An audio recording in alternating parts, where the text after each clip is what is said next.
The media as well. I shouldn't forget about the media. The media is doing an excellent job. Many years ago, I used to be very angry when I'm misquoted by the media. I've now gone beyond that to learn that the media is made up of human beings. They can make mistakes like all of us.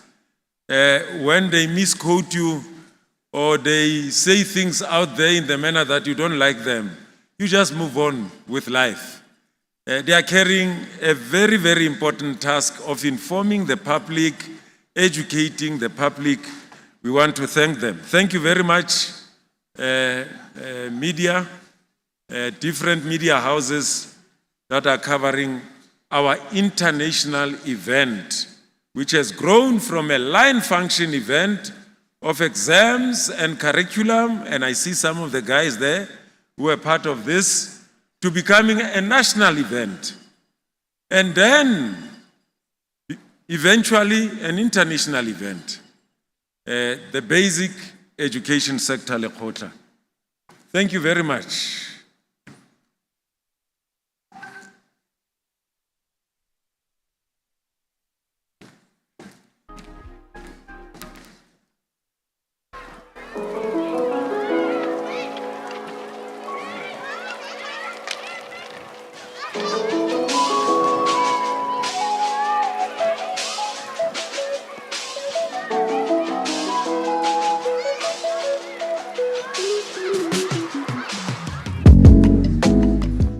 Welcome, MEC Monakalo, MEC from Noord-Kaap, the biggest province in terms of land, space. Yeah, I see the Noord-Kaapenaars sit over there. MEC from Limpopo. You can welcome our MEC from Limpopo.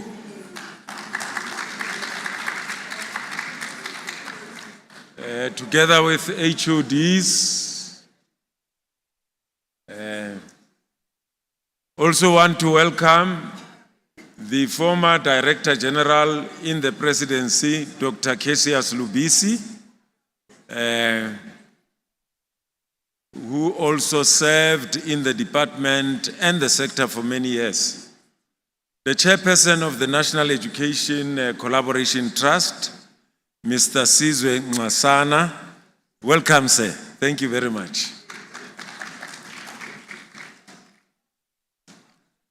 MEC for Education from Northwest, also in the midst.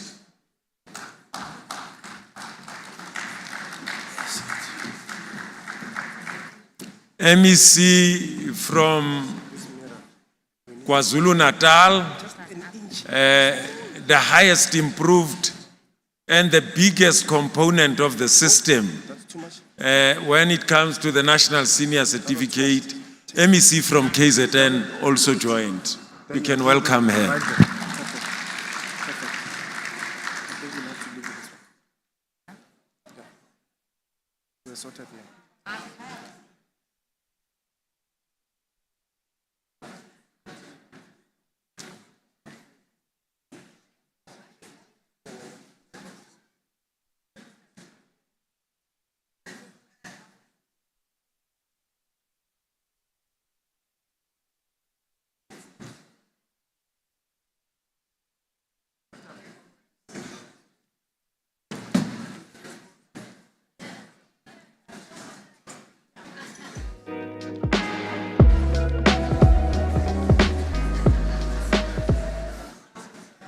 Okay, colleagues, I also want to welcome Dr. Marope from the International Heritage, is it council or organization?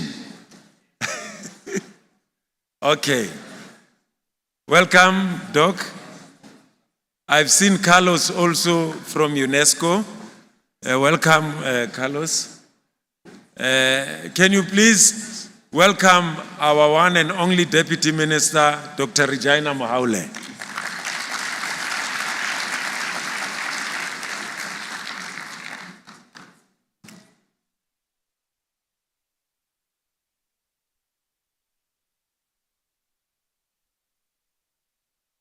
Thank you very much.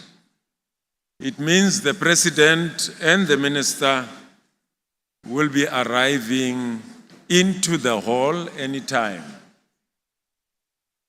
but they are around already.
They made a big mistake because that table should have been even secured by the security.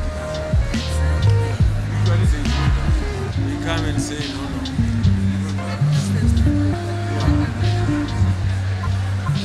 I haven't seen them today except for rubber band, teleprompter and others.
But I have.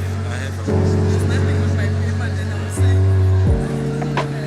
the protocol was acknowledged by the chief.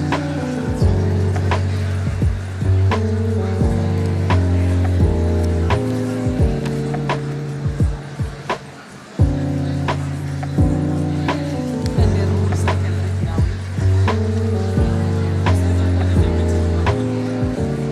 Ian wants to do it in the meantime. Yeah. Yeah, we can do that. Colleagues, can I have your attention, please? The Deputy Minister is going to start with the meeting. There's a technical security glitch. President will go through that. And then as soon as they are done, then they'll join us. So I think that's enough for us to know. I'm going to request the Deputy Minister to just take us through the rules of the conference. As we start with this conference, can you welcome our Deputy Minister, please?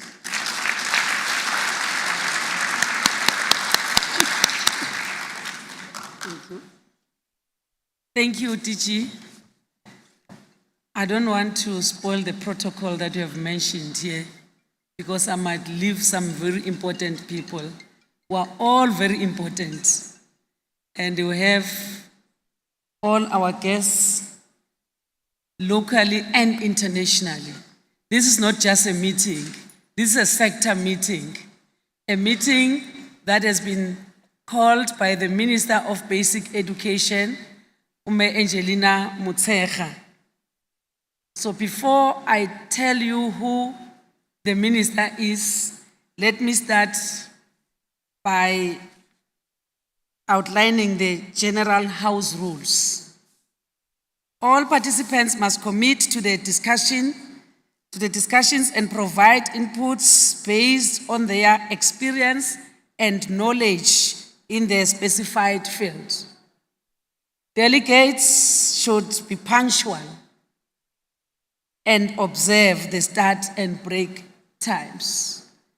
Participants attending online are to remain in the virtual event for the duration of the discussion. Virtual participants are encouraged to participate actively by providing reflections and comments in their chat box.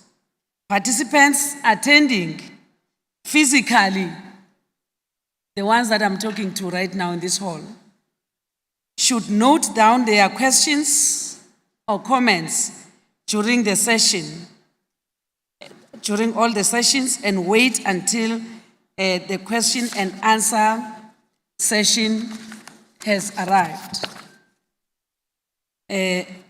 when they may raise their hands and speak when provided the opportunity by the chairperson or the facilitator to do so. Participants should be catchers of at all time during the discussion. I know that we are all going to actively participate, whether passive, but that passive participation will be turned into active participation, because the passive participation will be through attentive listening, digestion, and then you make your inputs. So, as I indicated, that this meeting has been called by the Minister of Basic Education, the Minister Angelina Motshekga. The Minister is the Member of Parliament of the Republic of South Africa, and she's the Minister of Basic Education in the Republic of South Africa.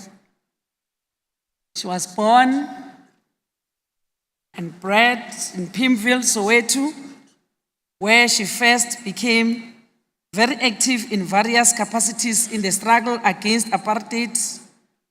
Minister Motshekga holds a BA in education, B.Ed from the University of the North, and master's degree in education from Wits University. She has published and conducted research in education, women development, and language studies. Yes, Steve? Yes. Yeah, hang on. Okay. Yeah, we are coming through, but I'll tell you when. Okay. I'm telling you, our minister is Minister Angelina Motshekga. She had an extensive involvement in education. Her experience as an educator includes teaching at Soweto's Orlando High School, and lecturing at Soweto College of Education. Shall we all stand up as we receive our minister and the President of the Republic of South Africa? Let's give them a warm welcome. Let's give them a warm welcome. The Minister of Basic Education, Angelina Motshekga, and the President of the Republic of South Africa, Untate Matamela Cyril Ramaphosa. Let's give them a better welcome than this. Let's give them a better welcome until they take their seats. Let's show appreciation to our President for respecting the sector and supporting the sector, to come to the sector Lekgotla when we plan for the year. Standing as we are, shall we all pay attention? No man with hat on his head, all hands sideways, head straight, no looking at sides, as we sing the national anthem.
Thank you. We may take our seats.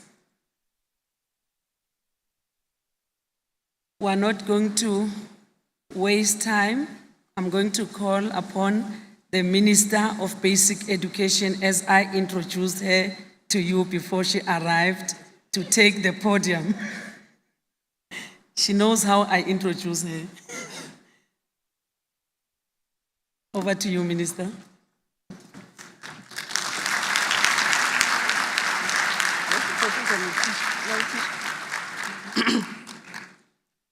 Program Director, President of the Republic, His Excellency, Matamela Ramaphosa, Deputy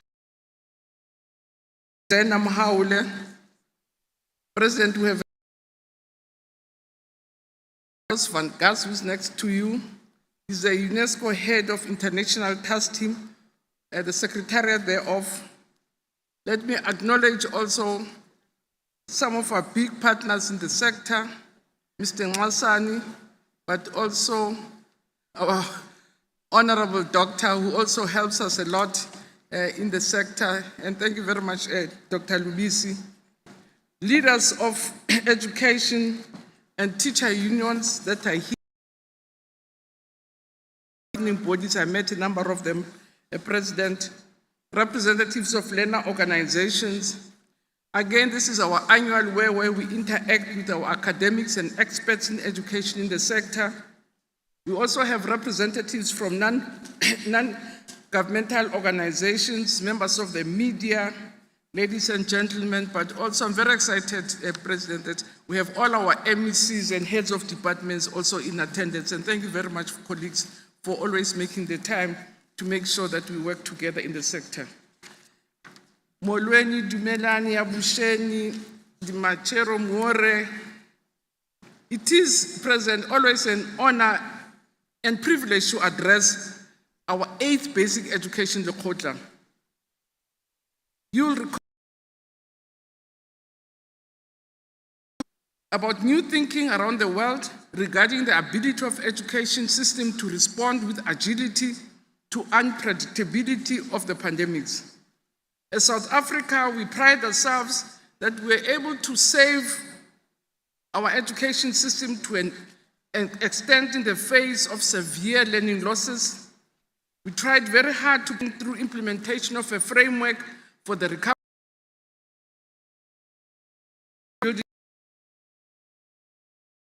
which is also what was very productive about the COVID. We developed frameworks which helped us to really relook at our curriculum, relook at our processes in terms of assessment, and we came out richer. We had to adjust time allocations in the foundation phase. We had to adopt new systems of assessment, multi-year approaches, so that we now didn't approach our classes as grade 11, grade 12, but as a phase.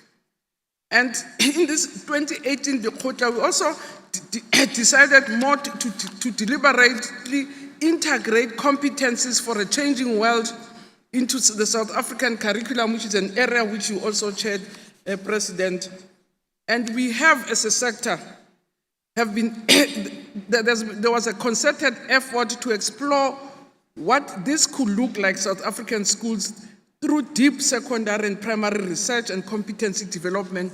That's why I'm always grateful that we have our NGOs that support us in education, our researchers and our academic institutions. And I really don't want to go into all the work that we've done, but I can say that our work included consulting with local and international stakeholders to design a draft competency framework to guide the infusion of competencies into the existing curriculum. In 2023, through our broader consultations, which will take place, we want to refine and finalize a draft competency framework, a detailed curriculum strengthening blueprint, and respond holistically and sustainably. And again, we have worked out all the areas that we'll be looking at, and we'll continue to consult with our partners and work very closely with them and seek support and guidance also from experts in the area.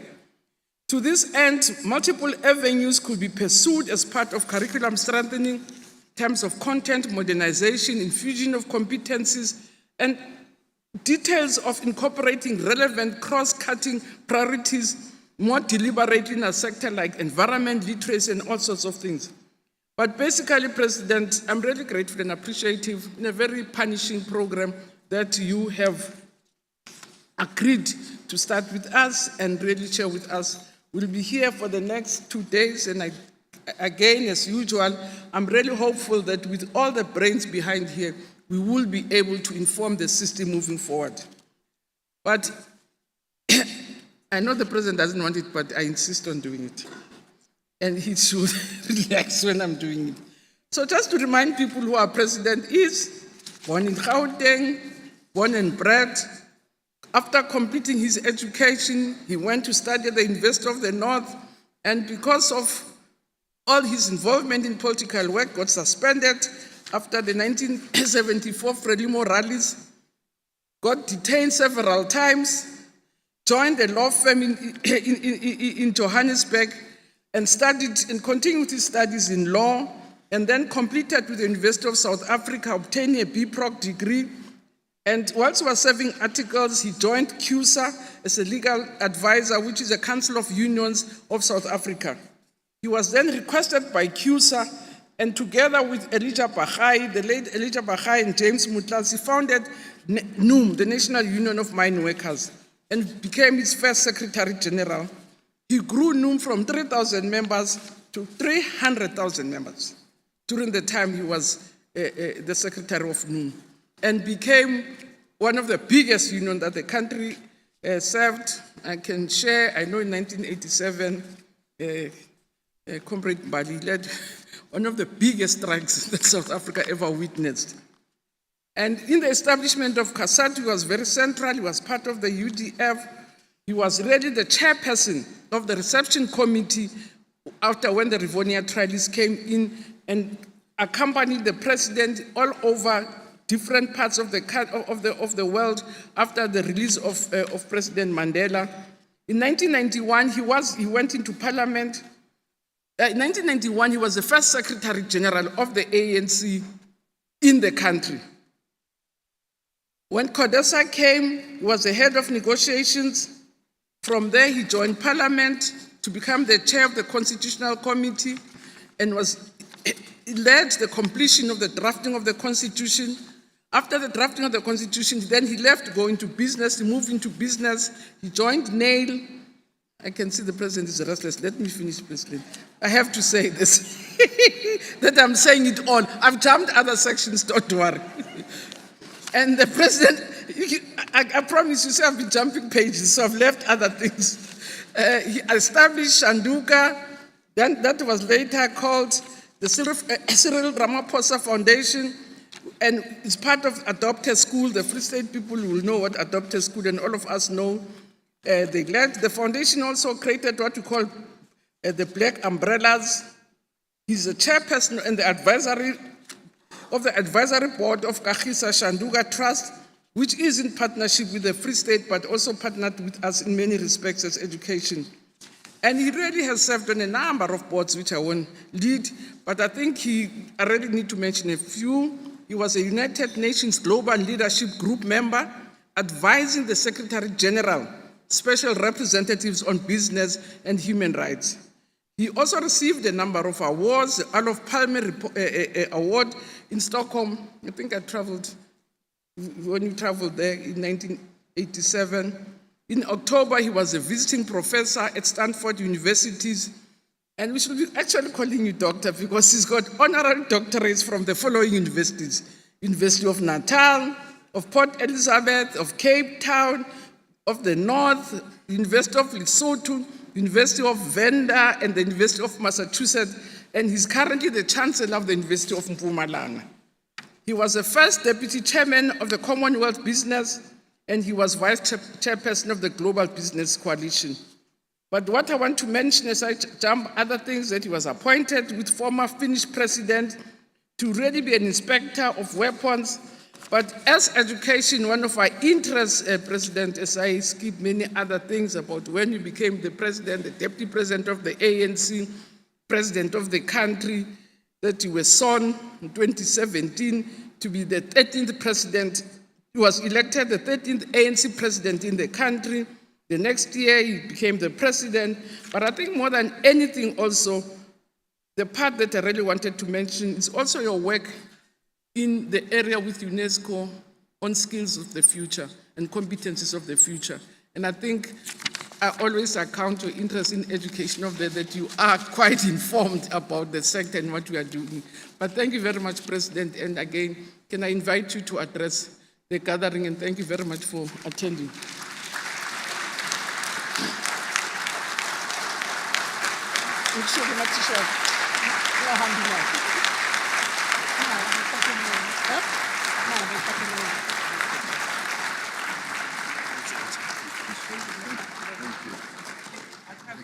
I did cut a lot of things. Thank you. Let's be seated, please.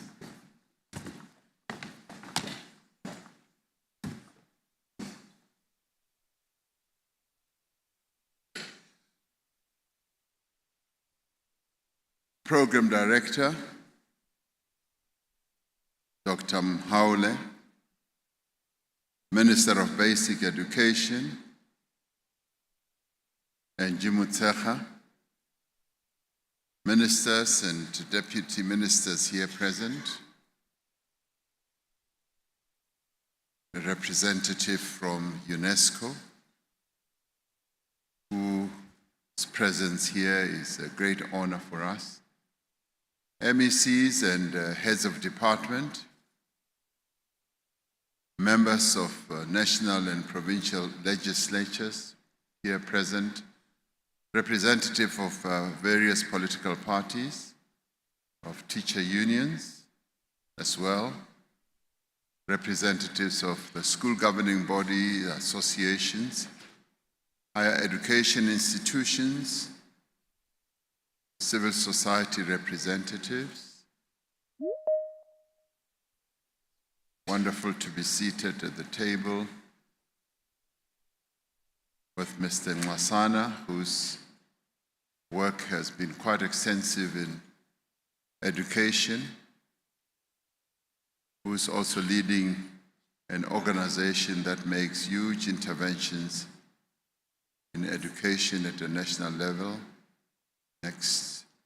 Next, I think it's called, as well as uDG Omkhulu, Dr. Lubisi. He was the DG in the presidency, has since retired, but continues to be very active in a variety of tasks that he continues to be given. And that's why I continue to call him uDG Omkhulu, not only because he's tall like a towering tree. Minister, what you just did could be called career limiting. And in a way, maybe you have not been reading the newspapers about what people say is going to happen. But thank you very much, Minister. The Minister and I come from way many years ago. We were at school together. So it's wonderful to see that people who were at school together in the 60s are still able-bodied and are still able to do a number of things to serve the nation. So thank you very much. Ladies and gentlemen, it's wonderful to be in your presence, and it is also good to be here again this year. I had a great time last year when I graced this occasion. The basic education, Lekgotla, is one of the most important events on our national calendar.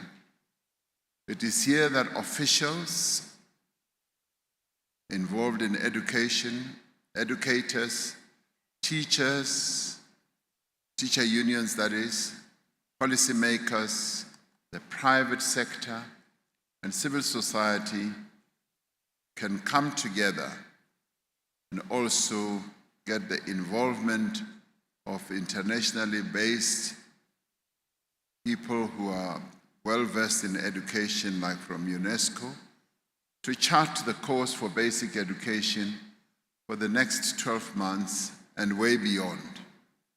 Basic education is the foundation of any nation's development, as we all know. It is also the foundation of progress and prosperity that we would want to see in any nation.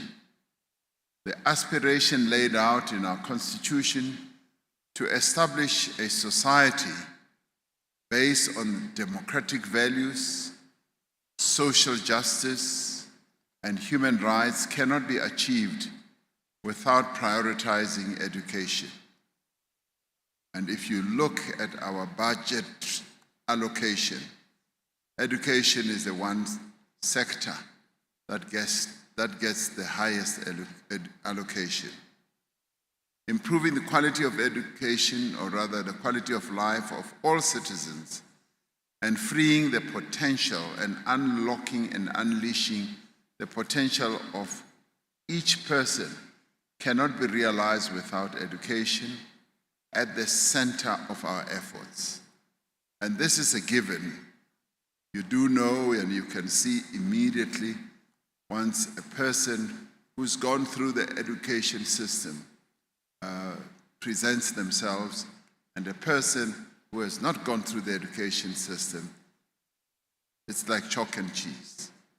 It therefore tells us the centrality of education in our life cycle as human beings. If one can liken our nation to a sturdy tree that is strong enough to weather the worst conditions, basic education forms the roots that nourish the tree and enable it to grow and to thrive. The oldest tree in the world is recorded as being 5,071 years. It is called the Great Basin bristlecone pine. And it was named the oldest tree in 2012, beating the previous record by over 200 years. And this tree was scored by a certain gentleman called Schulman in the late 50s, but he did not have a chance to date his sample before he passed away in 1958. Now, I have a keen interest in trees, and I always try to get those that get to look at trees with me and try to get people to to know the names of trees and to also estimate their age. And I often tell people that as you walk around our environment and the landscapes of our country, we need to take a keen interest on what adorns our beautiful country It's plants, it's trees, it's the grass, and the plants that we plant for our food and all that. But trees are most important. And in a way, they sort of are a representation of ourselves as people. And that is why we say education, the roots of a tree are like education. The stronger and the healthier the roots are, the stronger and healthier is the tree. That is why, even though we have many challenges, and challenges we have by the truckload, we will continue to celebrate achievements in basic education. And we do have great achievements to celebrate. Last year, we recorded 80.1% matric pass rate. That was a phenomenal achievement against many odds. This was a 4% improvement on the year before, despite the impact of COVID, where we had to lock down the country and keep our young people at home, where we closed schools, where there was a learning disruption, where there was curriculum trimming and reorganization, where there were rotational timetables and numerous hurdles. Notwithstanding all that, our learners more than excelled, and we should give those learners a good round of applause for their great achievement. Now, this year's results were particularly pleasing to me in that the performance of learners from poorer schools show the deepening impact of education spending and the social wage more broadly. When you look at the performance all round, the one that I zeroed into, as I told the minister when she presented the results to me, I said to her when I observed the rising performance in poorer schools, I said, this is like touching the Holy Grail. Since Bantu education, which really did one of the most terrible damage to the education of our nation, as we've been improving, particularly in poorer schools, and the results are becoming more and more positive and almost becoming equal with the more higher, better endowed schools. I said, this is the silent revolution that we've always sought to want to achieve. And I dub it touching the Holy Grail, because it is precisely that we must applaud. That children from poor schools in the rural areas, in the townships, are able to sit for exams and achieve equal type of performance with children from independent schools as well as children from more affluent areas in our country. That, to me, is the revolution that we have always sought to see. And it is happening under our noses. And I have to congratulate and thank all those who contributed towards this outcome. We congratulate you, Minister Motshekga, and your deputy, Dr. Mhaule. And I also congratulate our MECs and their teams, because they played no less a role in making sure that this is the achievement that they have given to the country. Of course, we have to thank our parents and caregivers, school administrators and support staff, school governing bodies and teaching assistants who we deployed during COVID to go to many schools as part of the presidential employment stimulus, which we put in place during COVID. Of course, the biggest heroes are our educators. Because of their dedication to their profession, our learners got the support they needed to sit these exams and to do well. So, great applause to our educators. Let's give them that round of applause. Now, I speak here in terms of the extra hours they spent tutoring the young people, the personal time taken to help to redraft and amend timetables, as well as the curricula, the time spent being part of matric camps, and many other initiatives. I know one province which has really come to excel. When it is exam time, they take the young people out to camps. And I've heard that they sleep on the floor, and their main preoccupation is just preparing themselves for the exams. And I know that many other schools have started emulating this, but it is educators who have demonstrated real commitment to making sure that our young people excel well. Many of our educators have their own families and children in school, and yet they provide an extended family to their learners. They take them as their own. The improved matric results must encourage us as stakeholders in basic education to redouble our effort to address the extremely serious problem of learner dropout. Minister, as she was presenting the results, did remark about this, and we have seen an improvement, but she's alive to the concern I've been raising over years. But last year we saw a great improvement, but there is still a cohort of young people who, having entered the education system 12 years ago, and then when it comes to the 12th year, a number of them are absent when it comes to writing the final exam after 12 years. Every year, thousands of high school learners leave before sitting for their matric exams. And I've often said, as educators, we must be like the hen, the chicken hen. Once it has chicks, it will look for the missing chick all the time to put it under its feathers.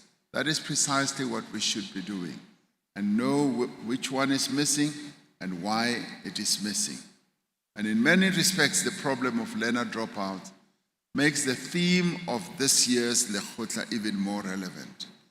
The theme, which focuses on equipping learners with knowledge and skills for a changing world, raises the important issue of whether all learners who enter the basic education system are able to follow the educational paths that best suit them and their aspirations and their dreams and their hopes. If we can provide learners with more choices and better guidance, we should be able to reduce the proportion of learners that drop out. But once we give them more choices, that is when we will, as educators, as parents, as the role players who are given the responsibility to guide these young people, we will know and we will see the signs of these dropout rates, and we will be able to follow through and find out why they are dropping out. The three-stream model is critical if we are to adapt and thrive as a country in the new world of work. The skills that our country needs, the jobs that can grow our economy, and importantly, the avenues for things like entrepreneurship that are so sorely needed, can best be achieved by increasing learner access to technical and vocational subjects. I got to meet a young lady, well, a young girl, who, Minister, did not achieve the bachelor pass rate, and she was in tears for hours and hours. And I said to her, we have 4 opportunities to make progress from your 12th year of schooling. You can pass with a bachelor's grade, you can pass with a diploma, you can get a certificate, and you can get an endorsement. And I said, you have a diploma pass rate. You should see that as a great opportunity that opens a new pathway for you to go and learn something in a much more direct way, which can make a greater contribution to the economy. And that is not like a fall, it's not even a stumble. It is opening a new pathway, and a great pathway for that matter. And it was only when I had explained that she started to brighten up. Because it is this type of pathways that we must be able to inculcate in the thinking of young people. I'm pleased to hear about the progress that we are making in institutionalizing the 3-stream model. I understand that various technical vocational specializations have already been introduced in more than 550 schools. A growing number of schools are piloting the subjects. And I must say that when Minister Motshekga informed me about this, it got me excited, because I started having a sense that we have to private colleges and have met these young people who are dabbling in all manner of callings. I found them and dreaming to immediately tell me that sign up with this, and they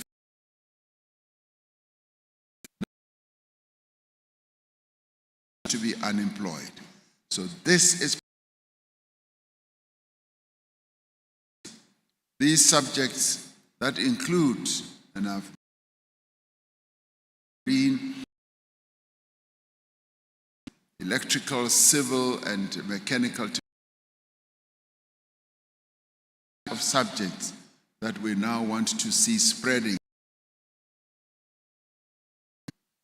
These are the vocations that we need to promote and develop.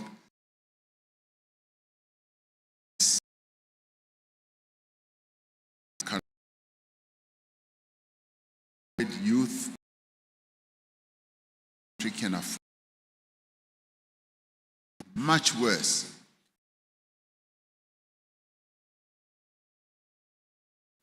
Now that's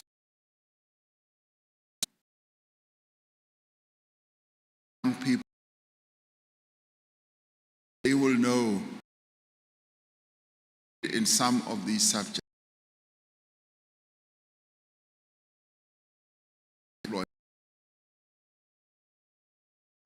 For people,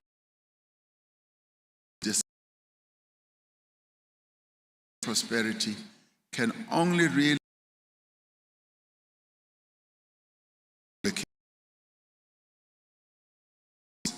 cannot be achieved if we do not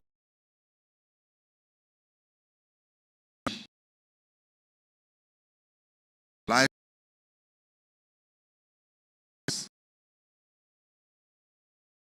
learning. Lifelong learning must encourage people to embark upon. Beyond what we have learned at school, university, It could even be learning about trees and how you recognize trees. Even if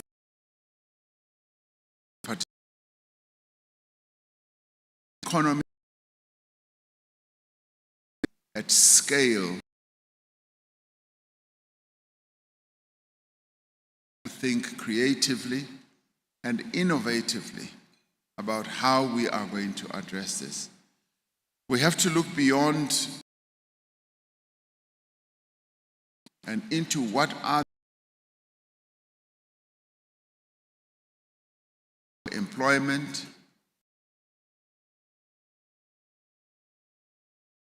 united with the new subject schools, much as it's still 550 and I want more and more schools. People get into those technical education subjects. Thinking, they become much more creative. They are then able to come up with new ideas.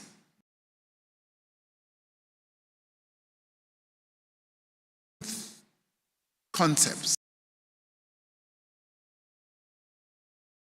Economy. And it is this that fuels economies of other countries.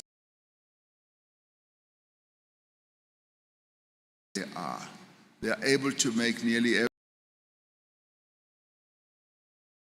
You look at the back, you'll find it is made in China.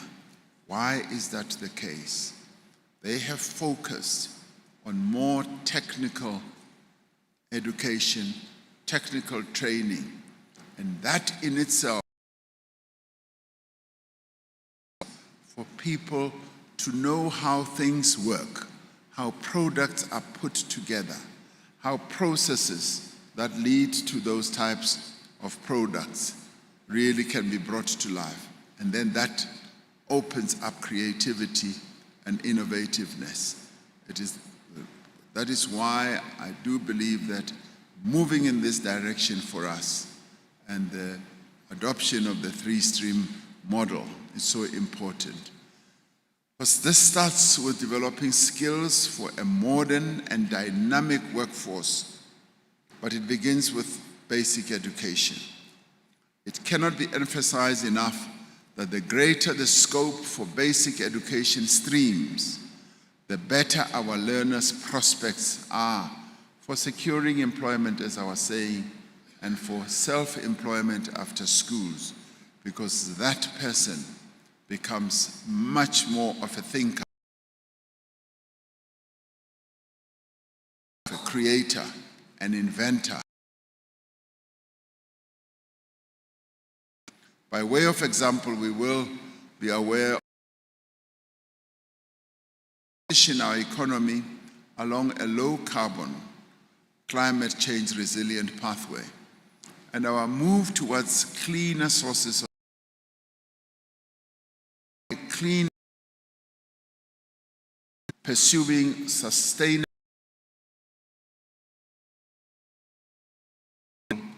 in the various disciplines. It requires artisans, mechanics,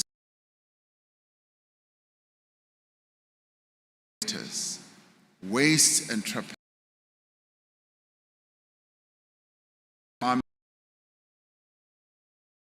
others. That is laid by basic education, technical subjects,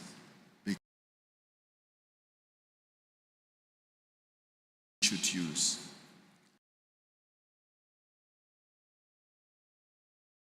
Head with curricula that are our economy beyond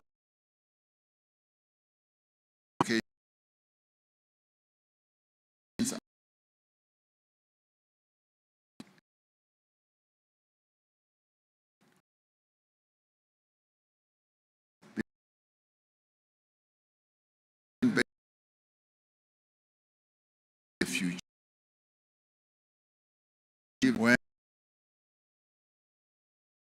further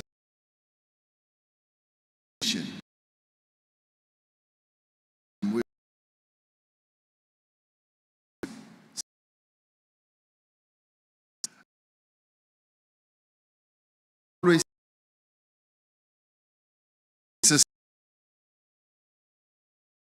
building brick over is now producing that poised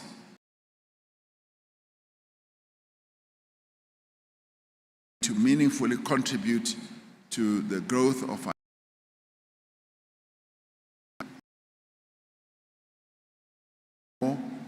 and your about you making contributions that will further strengthen the learning losses from the COVID-19 pandemic. We have to forge ahead with the comprehensive. We need to pay particular attention on serious consequences,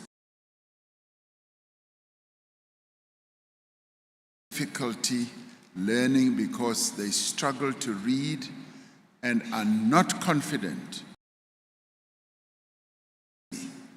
They are more, their progress through the grades places greater burdens on teachers and consumes resources which could have been directed to quality improvement. Keep looking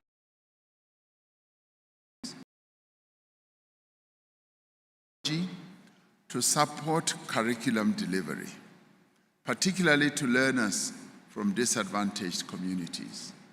Now, when it comes to technology,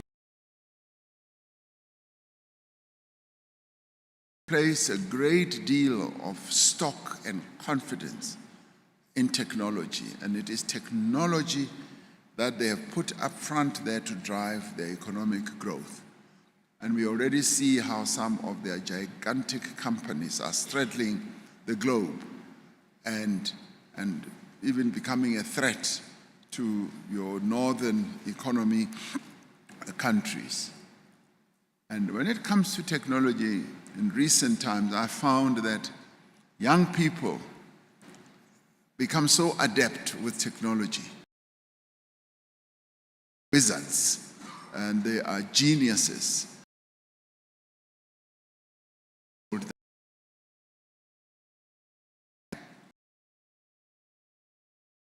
Capabilities are far ahead, and to them with technology offerings. Learning must be institutionalized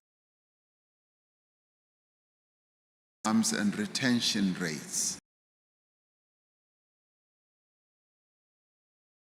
that we need to give, and also comes down to the role-playing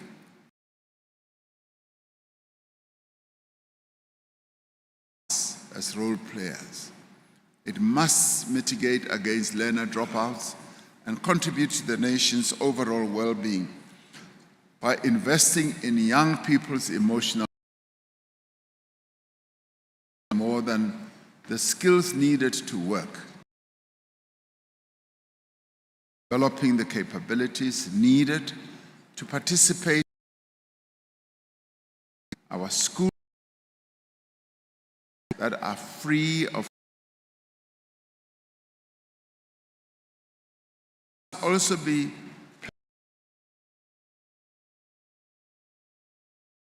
there's no gender-based violence, where there is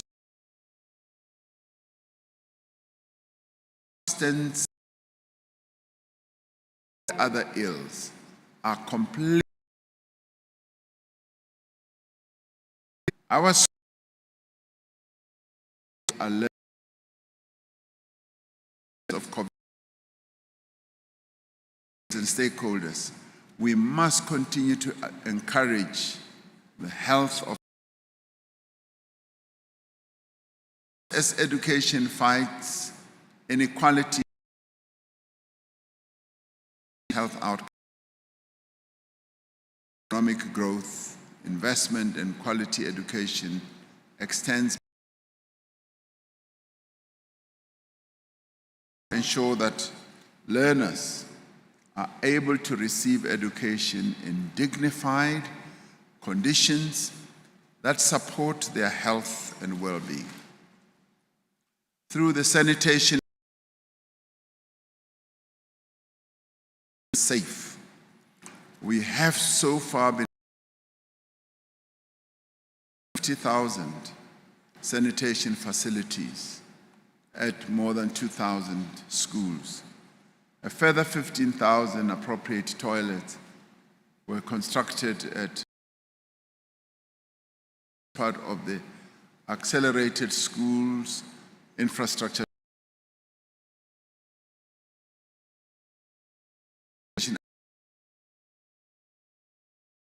safe at approximately 1,000 schools in the next financial year. So we will be able to restore dignity not only of teachers but of learners in the schools that are still remaining. This is something that I've wanted to see being done for years. I now want it to be completed because it is about restoration of dignity. Trained in many of our schools, others.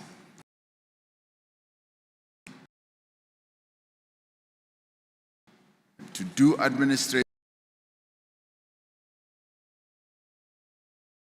the introduction of learning assistance, residential employment stimulus has been a blessing, and I'm glad that I have gone. This is one program and praised by both parents, teachers, and the third cohort. This much needed support to our educators. This Lekgotla has work. We have a lot to do. Resilience and promoting success for economic growth, social progress, and tackling inequality. I want us to developmental state, developing our young people.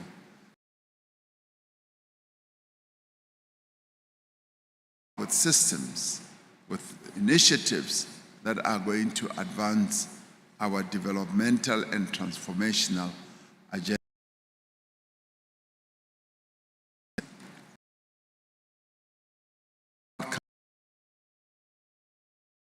The Minister will be able to share with me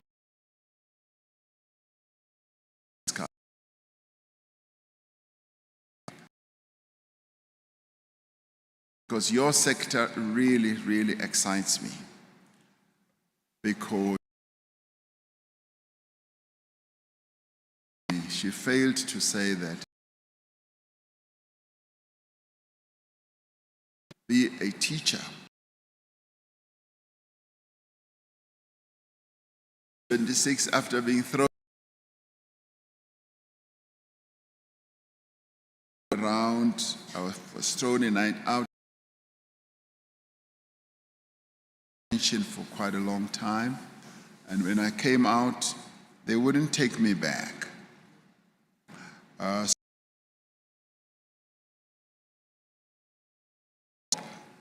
With Meadowlands,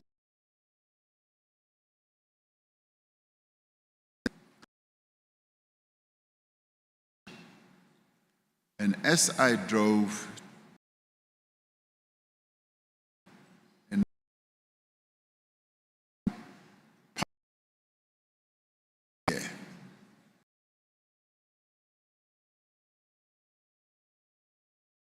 and that was the beginning of the uprising. So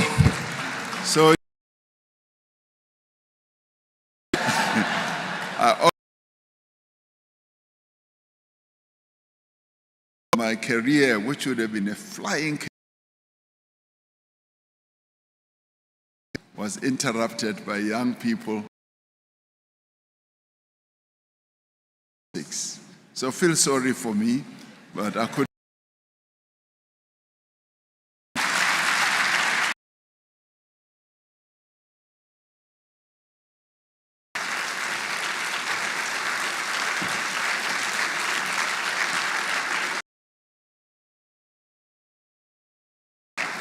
This is our president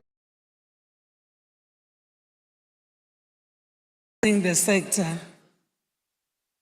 I want to release the president before he even takes for honoring us. We know you have a very busy schedule. We want to release you right taking leave.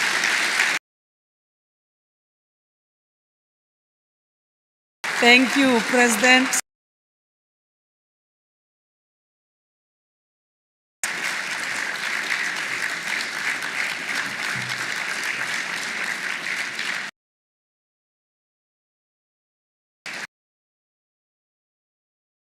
Thank you, ladies. I want to give you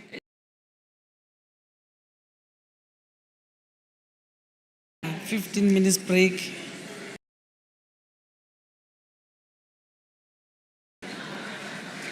Well, 25 are seated. According to my I go out, grab a cup of tea.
Running to these bands like I'm Usain.